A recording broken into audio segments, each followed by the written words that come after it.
யோவான் எழுதின சுவிசேஷம் முதலாம் அதிகாரம். ஆதியிலே வார்த்தை இருந்தது. அந்த வார்த்தை தேவனிடத்தில் இருந்தது. அந்த வார்த்தை தேவனாயிருந்தது. அவர் ஆதியிலே தேவனோடு இருந்தார். சகலமும் அவர் மூலமாய் உண்டாயிற்று. உண்டானதொன்றும் அவராலே அல்லாமல் உண்டாகவில்லை. அவருக்குள் ஜீவன் இருந்தது. அந்த ஜீவன் மனுஷருக்கு ஒளியாயிருந்தது. அந்த ஒளி இருளிலே பிரகாசிக்கிறது. இருளானது அதை பற்றிக் கொள்ளவில்லை. தேவனால் அனுப்பப்பட்ட ஒரு மனுஷன் இருந்தான். அவன் பேர் யோவான். அவன் தன்னால் எல்லாரும் விசுவாசிக்கும்படி அந்த ஒளியை குறித்து சாட்சி கொடுக்க சாட்சியாக வந்தான். அவன் அந்த ஒளி அல்ல, அந்த ஒளியை குறித்து சாட்சி கொடுக்க வந்தவனாயிருந்தான். உலகத்திலே வந்து எந்த மனுஷனையும் பிரகாசிப்பிக்கிற ஒளியே அந்த மெய்யான ஒளி. அவர் உலகத்தில் இருந்தார். உலகம் அவர் மூலமாய் உண்டாயிற்று. உலகமோ அவரை அறியவில்லை. அவர் தமக்கு சொந்தமானதிலே வந்தார். அவருக்கு சொந்தமானவர்களோ அவரை ஏற்றுக்கொள்ளவில்லை. அவருடைய நாமத்தின் மேல் விசுவாசம் உள்ளவர்களாய் அவரை ஏற்றுக்கொண்டவர்கள் எத்தனை பேர்களோ அத்தனை பேர்களும் தேவனுடைய பிள்ளைகளாகும்படி அவர்களுக்கு அதிகாரம் கொடுத்தார். அவர்கள் இரத்தத்தினாலாவது மாம்ச சித்தத்தினாலாவது புருஷருடைய சித்தத்தினாலாவது பிறவாமல் தேவனாலே பிறந்தவர்கள்.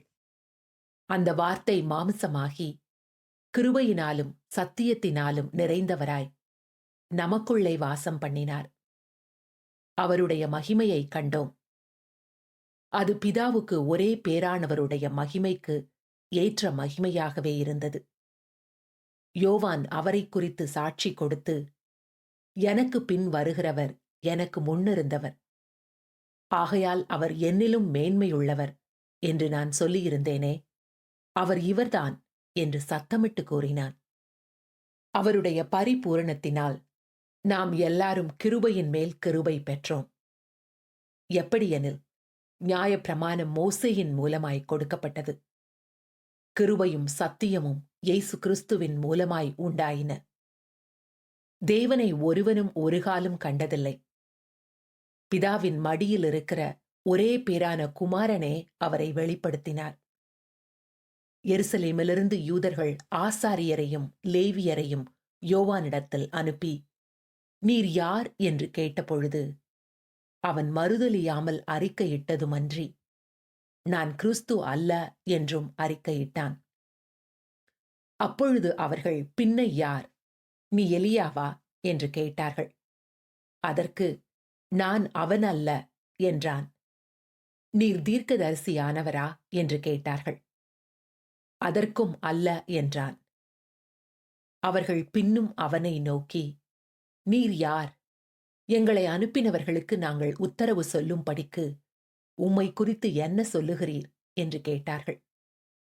அதற்கு அவன், கர்த்தருக்கு வழியை செவ்வை பண்ணுங்கள் என்று ஏசாயா தீர்க்கதரிசி சொன்னபடியே நான் வனாந்தரத்திலே கூப்பிடுகிறவனுடைய சத்தமாயிருக்கிறேன் என்றான். அனுப்பப்பட்டவர்கள் பரிசேயராயிருந்தார்கள். அவர்கள் அவனை நோக்கி, நீர் கிறிஸ்துவும் அல்ல, எலியாவும் அல்ல, தீர்க்கதரிசியானவரும் அல்லவென்றால் ஏன் ஞானஸ்தானம் கொடுக்கிறீர் என்று கேட்டார்கள். யோவான் அவர்களுக்கு பிரதியுத்தரமாக, நான் ஜலத்தினாலே ஞானஸ்நானம் கொடுக்கிறேன். நீங்கள் அறியாதிருக்கிற ஒருவர் உங்கள் நடுவிலே நிற்கிறார். அவர் எனக்கு பின் வந்தும் என்னிலும் மேன்மையுள்ளவர். அவருடைய பாதரட்சையின் வாரை அவிழ்ப்பதற்கும் நான் பாத்திரன் அல்ல என்றான். இவைகள் யோர்தானுக்கு அக்கரையில் யோவான் ஞானஸ்தானம் கொடுத்த பெத்தாபராவிலே நடந்தன. மறுநாளிலே யோவான் இயேசுவை தன்னிடத்தில் வரக்கண்டு, இதோ உலகத்தின் பாவத்தை சுமந்து தீர்க்கிற தேவ ஆட்டுக்குட்டி, எனக்கு பின் ஒருவர் வருகிறார். அவர் எனக்கு முன்னிருந்தபடியால் என்னிலும் மேன்மையுள்ளவர் என்று நான் சொன்னேனே, அவர் இவர்தான். நானும் இவரை அறியாதிருந்தேன். இவர் இஸ்ரவேலுக்கு வெளிப்படும் பொருட்டாக நான் ஜலத்தினாலே ஞானஸ்தானம் கொடுக்க வந்தேன் என்றான். பின்னும் யோவான் சாட்சியாக சொன்னது, ஆவியானவர் புறாவைப் போல வானத்திலிருந்திறங்கி இவர் மேல் தங்கினதைக் கண்டேன்.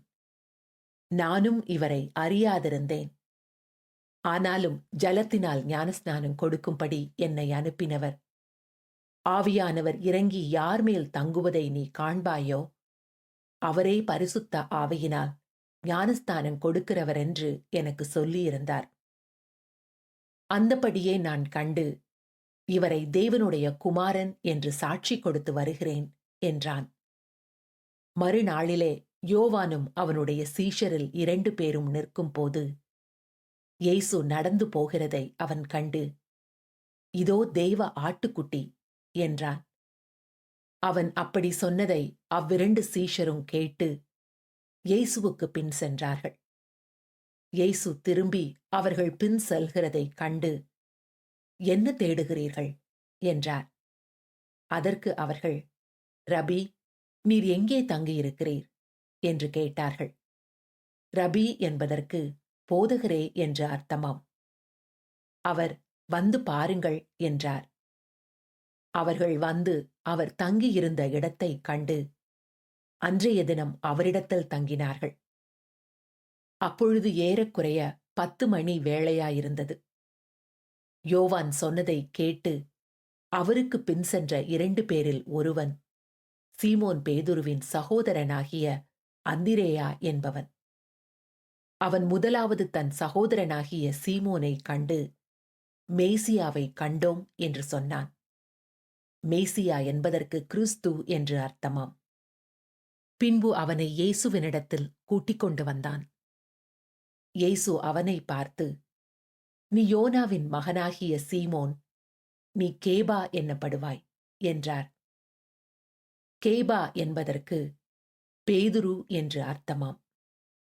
மறுநாளிலே இயேசு கலிலேயாவுக்கு போக மனதாயிருந்து பிலிப்புவைக் கண்டு, நீ எனக்கு பின் சென்று வா என்றார். பிலிப்பென்பவன் அந்திரேயா பேதுரு என்பவர்களுடைய ஊராகிய பெத்சாயிதா பட்டணத்தான்.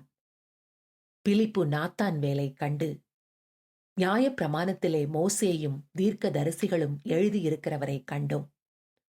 அவர் யோசேப்பின் குமாரனும் நாசரேத்தூரானுமாகிய இயேசுவே என்றான். அதற்கு நாத்தான்வேல், நாசரேத்திலிருந்து யாதொரு நன்மை உண்டாகக்கூடுமா என்றான். அதற்கு பிலிப்பு, வந்து பார் என்றான்.